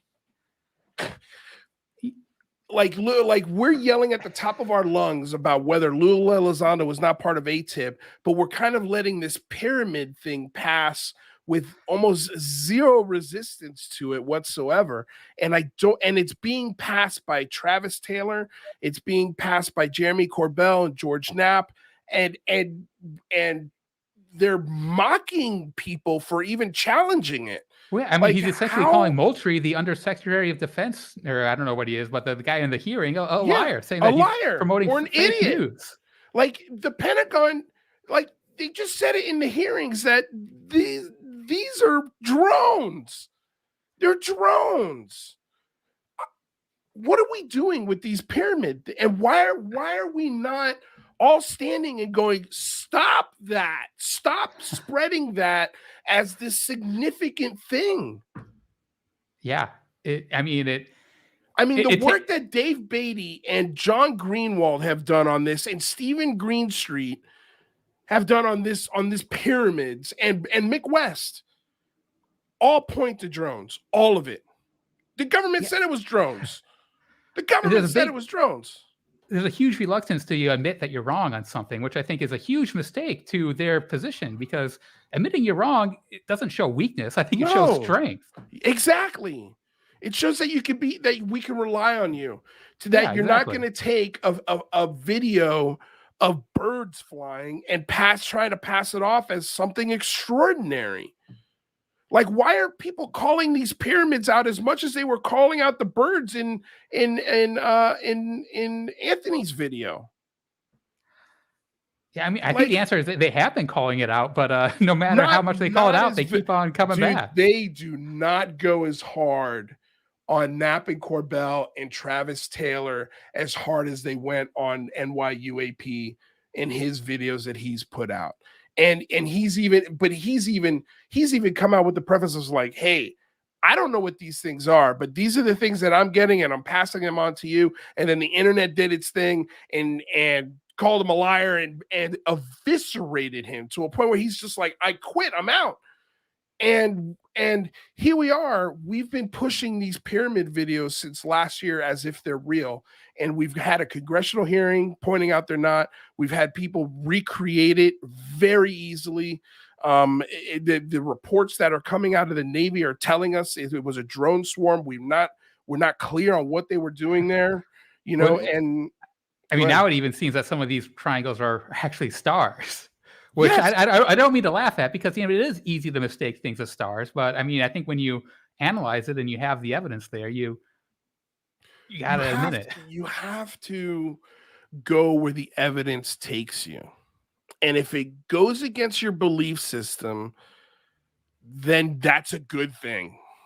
Always challenge your belief systems. Always.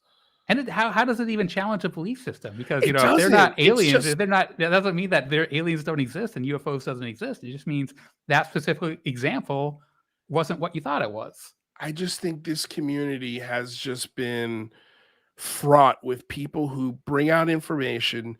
The information gets looked at, it gets dissected, it's brought back with, hey, this doesn't pass the sniff test, and then the people who put it out just double down and triple down and quadruple down, and there's never ever a statement or somebody going, hey, look, this is where we got it from. This is why we thought it was real. This is why we pushed it as pyramids.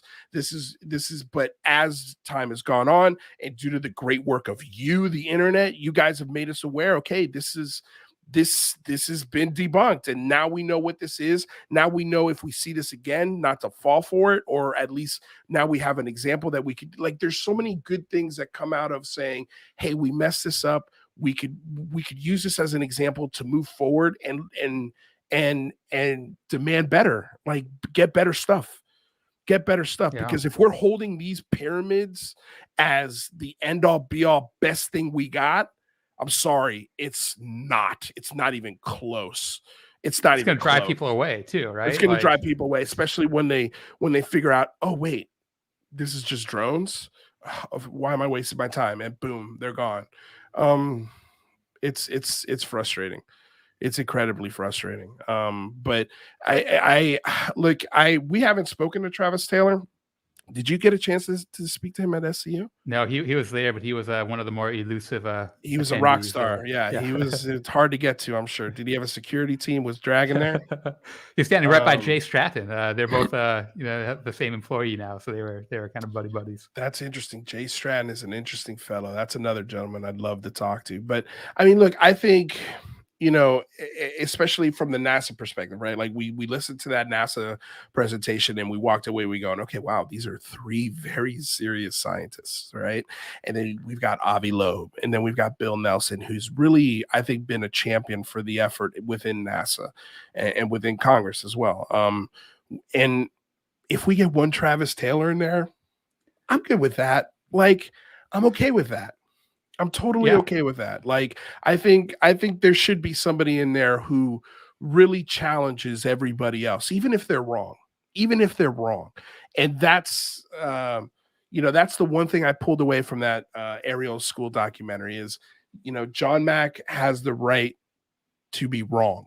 Like his research, like we have to give them the room to do the research, question things as much as they can, and at the end of it, if they're wrong, then they're wrong. They have that right, and I think it's the same thing here. Like, people have the right to be wrong. It's just like, what do you do when you find out you are wrong? It's got to admit it when you are wrong. Like, and that's, I think, the most. I think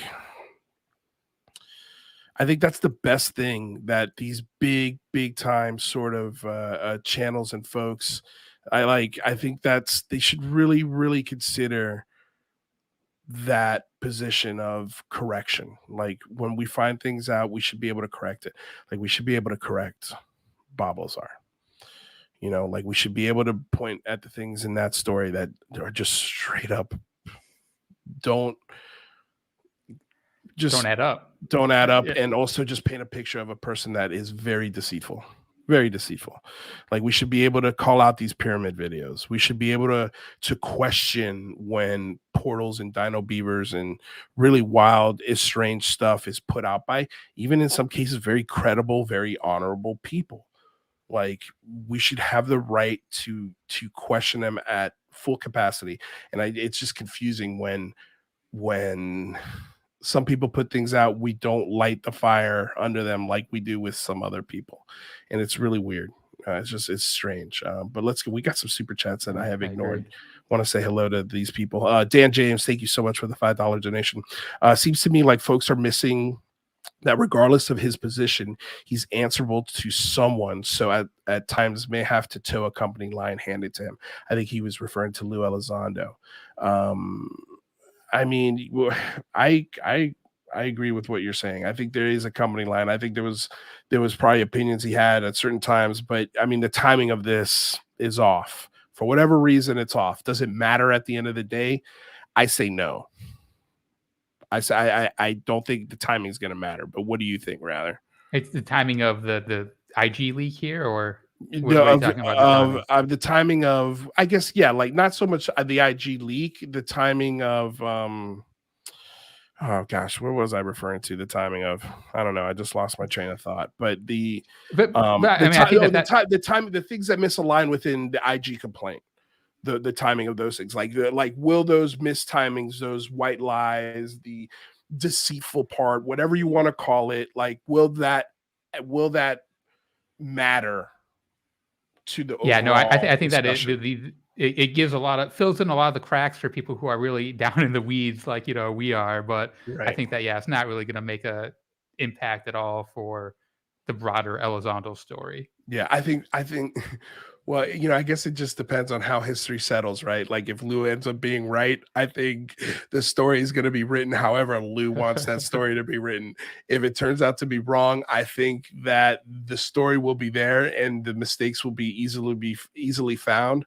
But I think people won't care because it'll be wrong. The weird thing is, these are both stories by Elizondo that are contradicting each other, right? So it's a little bit weird there. I wonder what story he will go with if he.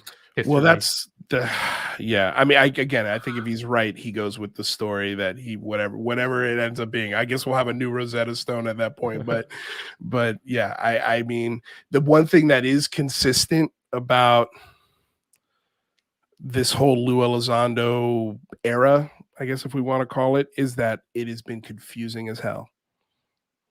So confusing that not even legitimate journalists seem to be able to follow it correctly.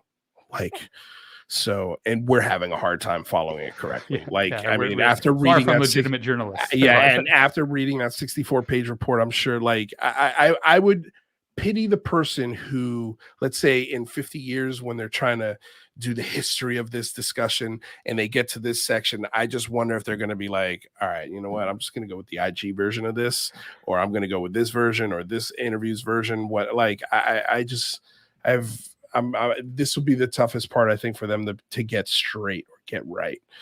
And that's what sucks about this story. It's the part that I think a big segment, and I think why our show's popular, because we do speak to these folks on some levels. Like, like there is a segment of this discussions like, I don't believe this. Like, this is just more of the same old stuff. And I mean, I really sympathize with that aspect of this discussion a lot more than I did a year ago or 2 years ago, so that's the thing about this discussion is you're allowed to be wrong and you're allowed to change your mind on things based off of new information that you have. And so, as far as I'm concerned, I'm just taking it day by day. What have you done for me today? And today we've got IG leaks, and boy, I bet we're both hoping that our minds are changed, that UFOs are real and among us, that we can easily observe, right? There's an often sentiment that skeptics, people like me, don't want that to happen. And there's also like this definitely want segment that to happen. Like, I mean, I don't know why I need to remind people of this, but I have seen one of these things up close and personal. Like, it's not a question for me, I do not doubt this at all. But I have to formulate an argument that I can present to people who don't have that experience, like a Rather, like a Mick West, where I could go, hey, look at this. Look at this, for God's sakes. Like, look at this, like the smoking gun. I want that for everybody else so they can also have that come to realization moment of, holy shit, these things are real. But I can't bring that into the conversation. It's not fair. It's not fair. It's not fair to me, and it's not fair to you, the audience. It's not going to move the disclosure clock. It sure as hell's not going to. And by the way, for all the new people who are here, because 460 of you, big audience. Thanks for being here. I don't know if you haven't seen the disclosure clock. This is the disclosure clock. We are right now at almost 8:20. I'd say about 8:19. We're on Stephen, or we're on John Greenwald. We're almost halfway to Neil deGrasse Tyson. Now, when this clock strikes midnight, that means that we have reached full-blown disclosure, a point to where even Mick West has come around and said, okay, these things are real. The day Mick West says these things are real is the day we strike midnight on the disclosure clock. And so, that's the disclosure clock. I need to go buy a bottle of champagne to pop whenever that happens. I do too. It could be just whatever you do, buy a good vintage and just keep it in a nice, cool place. Because I have a feeling by the time we get to that, it might be worth a lot more than just popping. But so we've got, just to point out the disclosure clock for people who are new, we've got, Greer. God, who's this? Yeah, Stephen Greer. I was like, who's this guy again? So Stephen Greer is 1 o'clock. Danny Sheehan is 2. Linda Moulton Howe is 3. Richard Dolan is 4. Rather Be Squidding is 5. I don't know I don't know if that's a fair placement, but we've got Lue Elizondo at 6. Avi Loeb at 7. John Greenwald at 8. Neil deGrasse Tyson at 9 o'clock. Susan Goff, the day Susan Goff comes out and says anything about these being real, will be at 2 hours before midnight. So we'll be at 10, 11, 10 o'clock. And then we've got Stephen Greenstreet at 11. And then again, Mick West at full-blown midnight. So that's the disclosure clock for all the new people. We're getting there. Austin Gilbert with a $5 donation asks, is Lue doing a video tomorrow or testimony at Brazil hearing? Any more crumbs coming out? This is going to be the Brazilian hearing, I think, is happening tomorrow. Lue is doing a Skype presentation. Robert Salas will be there, and I believe Gary Hesseltine. I'm not sure if he'll physically be boots on the ground there, but he has some sort of presentation in there as well, which will be interesting, I'm sure. I don't know if Lue is going to be asked questions or if he's think it's doing a pre-recorded video presentation from what I've read. That's unfortunate because that would have been maybe a really good insight to sort of what might Lue say, but not really because he's not answering the Brazilian government. He doesn't have NDAs with the Brazilian government, so he really wouldn't be able to say much. So a recording, and I think Robert Salas is probably gonna say Robert Salas things, and then remind people of his experience, which was an incredible one, which is some people should pay attention to the Maelstrom incident. That's something that was brought up in Congress. I'm interested to see if he makes it to a congressional hearing. I would hope. I don't know. I'm on the fence, just because I know Robert. He's very long-winded, and it would be a long thing to get through, and I'm just not sure if Congress has the patience for that kind of presentation. But I think that's something that should be brought up. I just don't know if it should be brought up by Salas.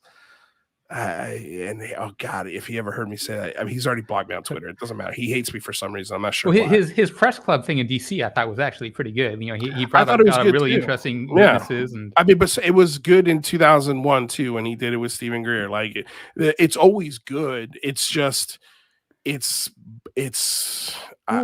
Congress is really looking at is the what's happening now, and the actual evidence and the censored data and stuff like that. And I think that's what's really going to move the needle. When did Maelstrom happen? 66.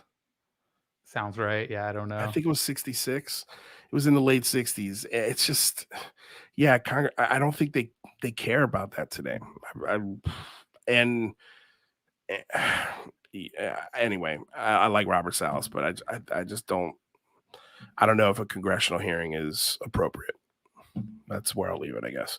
Lord Ludicrous Plaid, what's going on, man? Thank you for the donation. The hearing crew calling the data fake is wild.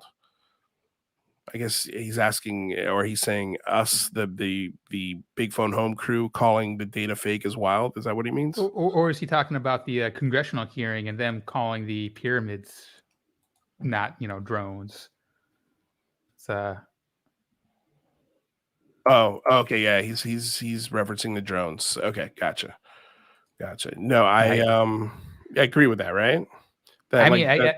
It's not. I mean, it'd be more wild if they said that they were triangle craft flying above us, right? Yeah, for sure. Well, I don't think they said it was fake, right? I just think they basically hinted at that this is the data that's getting confused for UFOs. And I mean that's a good point. No one's trying to be deceptive in presenting these videos. Well, initially, no one's trying to be deceptive. It's unclear why people are bringing it up now, but there shouldn't be any shame for showing a video that turns out to be prosaic, and why Andy shouldn't be getting all the heat that he's getting. No, I don't think so either. Man. I think he got a lot of just hatred, and all he's doing is just passing along videos from someone who sounded very credible, sounded like they were trying to do the right thing.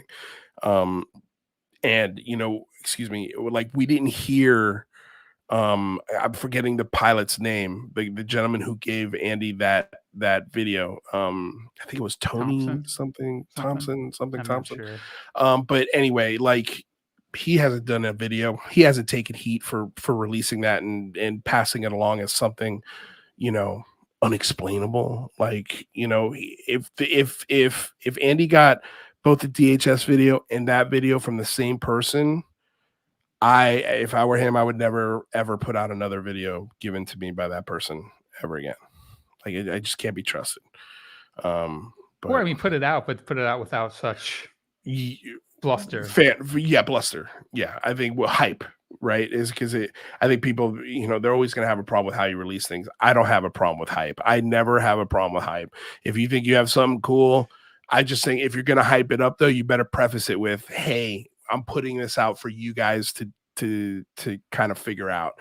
I'm doing it at this certain date because we're going to release it, and we want to, like if I had a channel and I had something like that, I would tell everybody a week before it happened. You know what I'm saying? I'd try to get the biggest audience that I could, and then but I would do it with a, hey, you guys tell me what this is, as opposed to this is what it is. And I think that would, if you just make that small adjustment, like you said, in the way you present it, I think it goes a long way.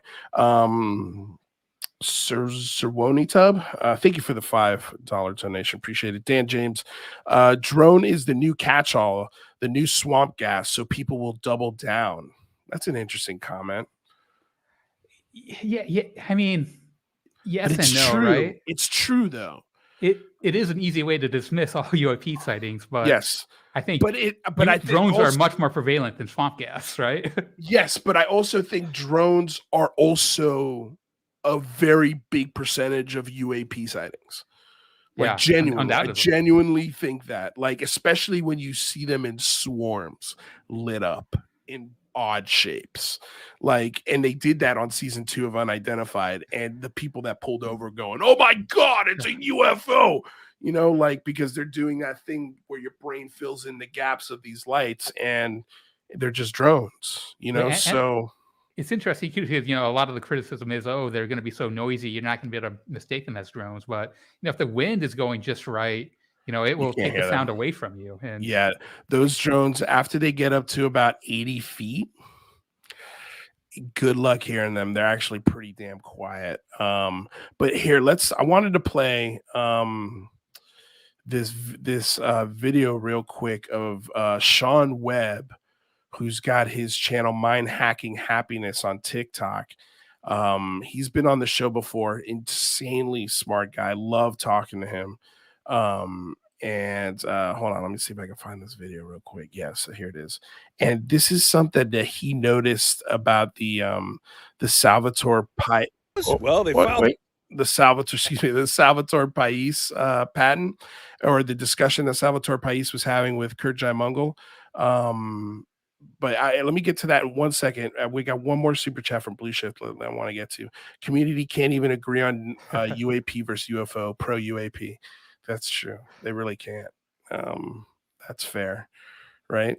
yeah, That's why can't we all just get along, right?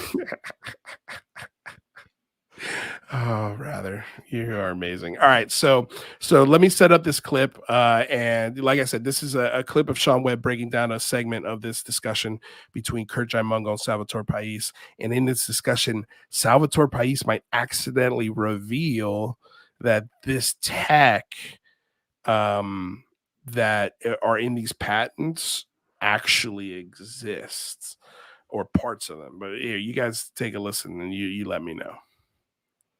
UFOs? Well, they filed the paperwork and then had to prove they had a working model. The United States Navy has patents on interstellar spacecraft, meaning they have operational interstellar spacecraft, because the United States Patent Office doesn't award patents on theoretical technology. But that's not even the crazy part. The crazy part comes when I show you the clip of the inventor who slipped.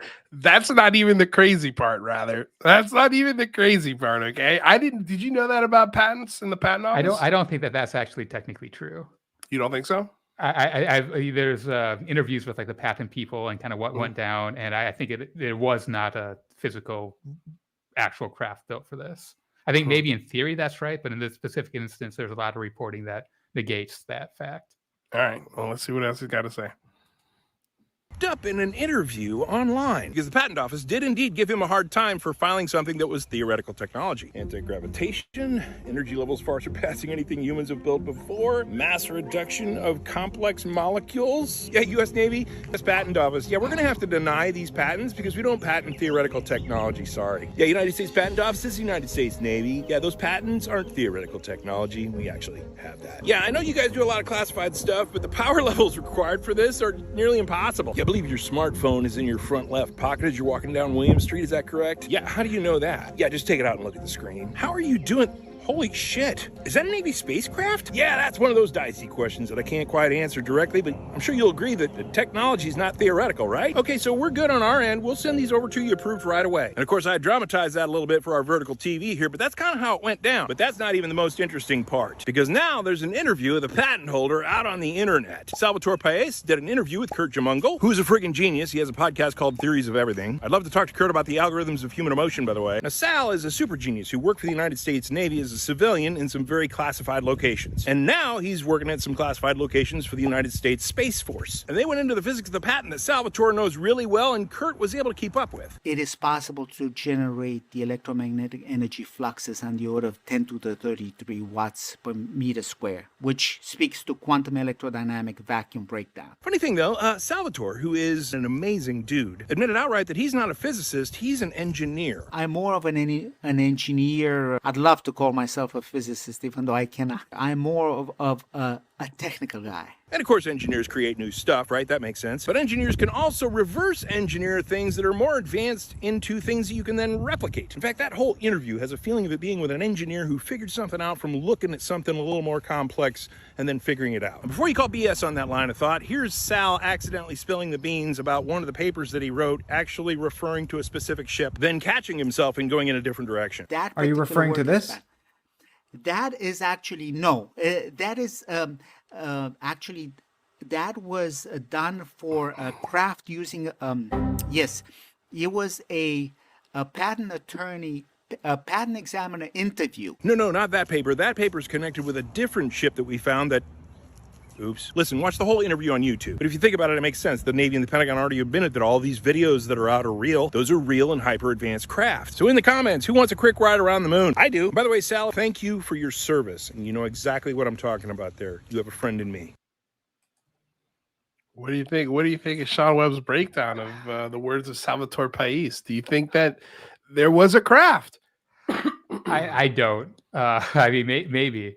Looks like I got some battery issues here. But, oh my God! They cut your feed. They cut your video feed as soon as we started talking about the Salvatore Pais they're patents and whether or not they're real. Oh my goodness, we lost Rather. Well, But, you can hear us, right? Yeah, no, I can hear you, and I'll switch to my laptop cam here. But yeah, I don't really buy it. I mean, that interview was a very interesting interview, but he said in that interview that they did not build a craft and that, it's completely theoretical. Well, I don't know if it was completely theoretical, but I think that was just a slip of the tongue, him saying craft there. Well, but do you think if there was a craft, I mean, he wouldn't admit it, but a slip of the tongue, though, I feel like could happen in a discussion that technical. I can tell you, I missed it myself when I listened to the interview. I didn't really catch him going back and going, "Oh, that's for a craft." Oh boy, no, that wasn't for a craft. Let me stop. Like you could see it in his face, like he was kind of struggling to be like, where do I go with this? So to me, that's what I found interesting. Like I don't know.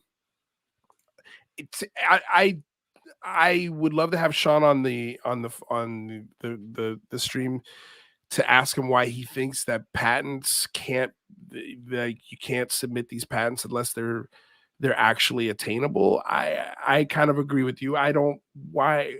Patents are really weird. I think that there are some guidelines saying that they have to be be able to actually produce something with your patent. But I think those lines are very blurry, and like patents for crazy stuff do get approved all the time. Yeah. But I'll have to give that interview another listen. I think so. Well, that's the whole point of bringing it up is, look, I think it's one of those interviews that it kind of went under the radar right from the start. And I saw that and I was like, oh my God, I got to go back and listen to that again because I loved it. I thought it was just I think Curt Jaimungal really is the Michael Jackson, the king of pop, the Prince, whatever, Ric Flair. He is of this topic. He really is. And the beautiful thing is he's not even trying to. Like his channel tries is very hard. He's very dedicated to his craft. No, but what I'm saying is I don't think he's his channel's not about UFOs. That's not what his channel's about. His channel's about science and theoretical theories physics of everything. and the theories of everything. And UFOs happen to come into that. But when he does it, he's the best. The best. Other than maybe Lex Fridman, he is the best, man. The conversations and the guests that he has, like this debate with Mick West and Weinstein, I think it's going to be awesome. I think it's going to do a lot of good for the community. But I mean, yeah, that's the show, you guys. That was a show. Did you have fun? We got a super chat here real quick from Cerrone Tubb. He get another $25 PLN. What's a PLN? Do you know off the top of your head? I don't know. I don't know where that's from, but thank you for being here. He said, Salvatore in the house. Hi, Salvatore. Lou, you missed my super chat, by the way. It's PLN, not USD. Well, wait, did I miss one? Did I miss one from I don't know. Quick closing note, though. Did you see this? The Senate Intelligence Committee passes an act, and there's now a unidentified aerospace undersea phenomenon. Not enough time to get more into that, but Yeah, there's so much to talk about. We can talk about that next week. Goodness. Yeah, no, we'll talk about that next week for sure. Save that rather and send it to me because I haven't had a chance to read it yet. But yeah, that's somebody now the underwater. I think somebody said UAPU or A. UAUP. Yeah. UAUP. Yeah. Anyway, we might have a new acronym here real soon. But you guys, I hope you had fun today. This was a fun show. A lot to talk about, a lot happening in the community right now. It's getting very, very interesting. But before we get out of here, of course, I want to say thank you to everyone in the chat, all the super chatters. We really appreciate it. If I missed it, I hope I didn't. I hope I was able to find it there. But I appreciate you guys being here. I want to say thank you to Matthew Riot for helping fill in for Jane for the first hour. Want to say thank you to everyone in the chat, my moderators, my Patreon members, my YouTube members. Thank you guys so much for donating the almighty dollar. It helps with producing the show. We truly appreciate it. It goes a long, long way. And if you can't support that way, don't sweat it. The show is 100% free. Podcast, all of it. Speaking of podcasts, iTunes, Spotify, this show will be up in about an hour. So if you want to download it there, leave us a rate and review. It goes a long way to making sure the show grows. I want to say thank you to Bill in the background for producing the KGRA TV side of things. And that's it, you guys. Have a great weekend. Thank you so much for coming aboard, getting weird with us here on another episode of the Unidentified Celebrity Review, your home for credible news, reviews, commentary. I still got 2 minutes, don't I? Do I have 2 minutes? 1 minute, I think. We got 1 minute. We got 1 minute left. Okay. Yeah. Anyway, thank you guys so much for coming aboard, getting weird. We truly appreciate it. But we got a minute. No, well, boy, I didn't hit the landing on that one, did I? I didn't stick the landing. What topic can we talk about for 1 minute let's read exactly? Some comments. Let's read some comments.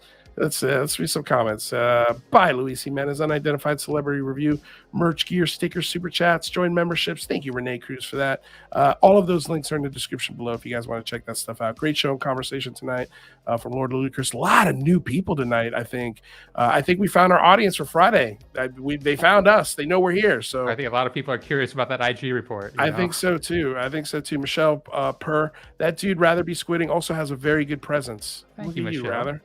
Rashu, Salvatore, my pleasure. Much respect to you. Can't wait to hear more. Let's see what else we got. Jamie Coffin says later. Matthew Riot says cheers. Justin Wilson says great show, gents. Much respect. Blue Shift. What does it say? Sing us a song. Cowabunga, sing us a song. Sing us out, Lou. I'm not gonna sing. I'm not gonna do it. All right, you guys. That's it. That's the show. We love you all very much. We'll see you next week on Wednesday for episode 8 review of Skinwalker Ranch, and I'm sure there'll be plenty of stuff to talk about next Thursday. So until next time, we'll see y'all. Love ya. Peace.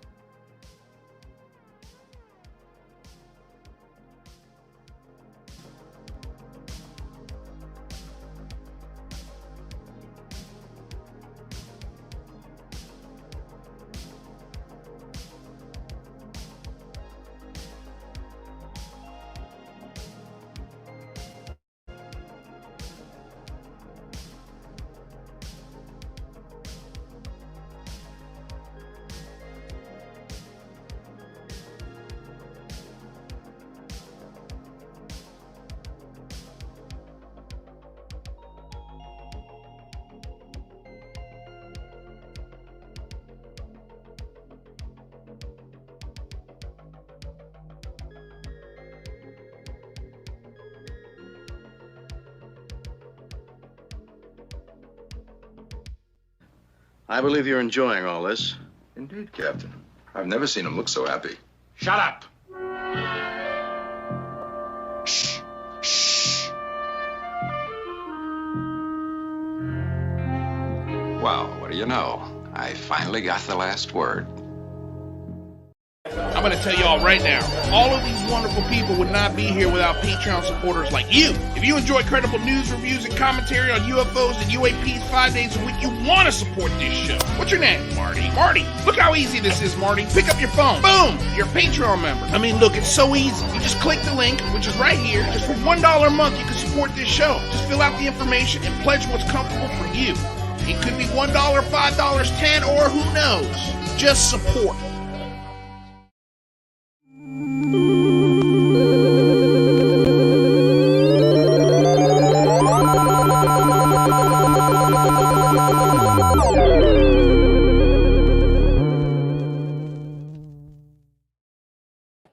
Was that Salvatore Pais in the chat?